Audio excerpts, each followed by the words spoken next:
Well, how's everybody doing? You're doing well because you've eaten. And I'm going to be brief because I have not. First of all, to Tito for his leadership, for his example, for his hospitality, for his character, Tito Jackson.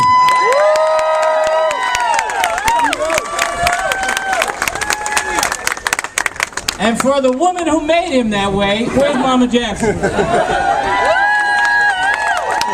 you so much. It's good to see everybody out today. And it's good to see really everybody out today. There is every kind of person here. I wonder how many of you, just look around. Look around, look at each other. You're beautiful. This is how it's supposed to be. This is how it's supposed to be.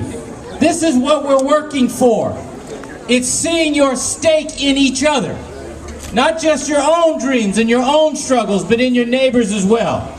And your neighbors are here. From this neighborhood, from different parts of the Commonwealth, from Beacon Hill. Kevin, it's nice to see you, man. You're all, and we are all in this together. I want to thank you all for coming out today. I know that the first attraction was the fried turkey. And I've been cautioning Tito, there's so many fried turkeys, I just wanted to make sure he had his proper DEP disposal certificate. And having warned you, I know you do, right? Yes, sir. Yes, you do. Look, let me, just a word or two. I'm humbled by you all being here. And I need your help. We need your help. There was a comment the other day made about how hard we all worked in 2006 to change the guard. This time we have to work hard to guard the change. We have work to do. I want you, first of all, I ask for three things. Because I was told to be brief. I can ask for more, but three things in particular. First of all, be informed. Be informed.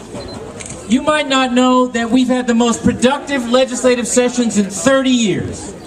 Education reform, pension and lobbying and ethics reform, transportation reform, simplifying that whole system, shutting down the Turnpike Authority, saving you $250 million. That's right, that's right. There's more money being invested in rebuilding this broken infrastructure than ever before in the history of the Commonwealth, including during the Big Dig. The difference is it's spread all around the Commonwealth, not just concentrated on one project. Be informed, because I've found that one of the biggest challenges I've faced is being heard over the din of hate radio and all the folks who stand on the sidelines and root for failure. So find out what we've accomplished on your behalf. There are some accomplishment sheets here. Go on the website, find out, and where we're going. And then you can help with the second thing, which is to make it personal. Talk to somebody. Talk to your friends, your neighbors, your colleagues, your co-workers, your family members. And here's a radical idea. Talk to somebody who doesn't already agree with us. Engage. We got to model the kind of politics that says you don't have to agree on everything before we can work together on anything. And the third thing I need you to do is to believe. And when I say believe, I mean believe in our values. I don't know how many of you here are Democrats. Any Democrats here? Let me be clear. I like Democrats. I'm a Democrat, but I'm not serving as governor of the Democrats. I'm serving for the people who voted for me and who didn't vote for me.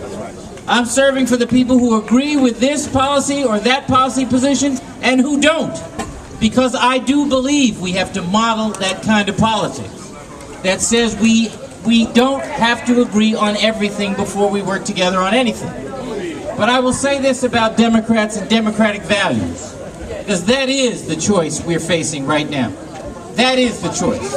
And Democrats in particular need to get a backbone. Because let me tell you, we are sometimes the first ones to believe the right-wing talking points. One senator wins. And we've been acting like Chicken Little all over America. What's at stake? What's at stake is not one campaign or one candidate. It's our values. And our values tell us that government has a role to play, not in solving every problem in everybody's life, but in helping people help themselves. Our values tell us that we, each of us, have some generational responsibility. The notion that each of us in our time is supposed to do all we can to leave it better for those who come behind us. Generational responsibility. And that is different than what's on offer by the challengers, who are good people, but are promoting that old, failed idea that every one of us is on his or her own. I think we're in this together. That's a difference. And if you believe those values, act like it. Act like it. Because nothing persuades like conviction. I'm telling you, I am not motivated by ambition for higher or other office. I think I've shown you I haven't cut and run when it got complicated and hard like a whole bunch of folks who've had this job before me. I'm not motivated by entitlement. I don't feel entitled to the job. I think it has to be earned. And that means being out and engaging with you and listening to you, which is something that I have not waited for this campaign to do. I'll give you just one example, just one. In about 10 days' time, I'm going to sign a quarry reform bill. How long have we been waiting for that? Too long. The point is, it has to be earned. And the agenda has to be shaped by you, which is why you got to get out and be engaged. I want your vote. I want your help. But frankly, if you can't see your way to voting for me, vote for somebody. Somebody. Because we get the government we deserve. That's right. And we need better government. And finally, I'm not motivated by powerful interests who are saying, hurry up and get in there so you can look after me. You know, I've also shown you, and so has the Lieutenant Governor who's just arrived. We have shown you that we will stand up to anybody if that is what it takes to meet our generational responsibilities. What motivates me is gratitude, and it's very personal. And it has everything to do with coming here in 1970 when I was 14 years old from welfare on the south side of Chicago. And from that moment, it's been Massachusetts people and schools and jobs and opportunities that have given me blessings I could not have imagined on the south side of Chicago, and I'm grateful for that. And all we are trying to do is give back the same better chance I was given. A better school, a better job, a better future. I think a part of that is a better government.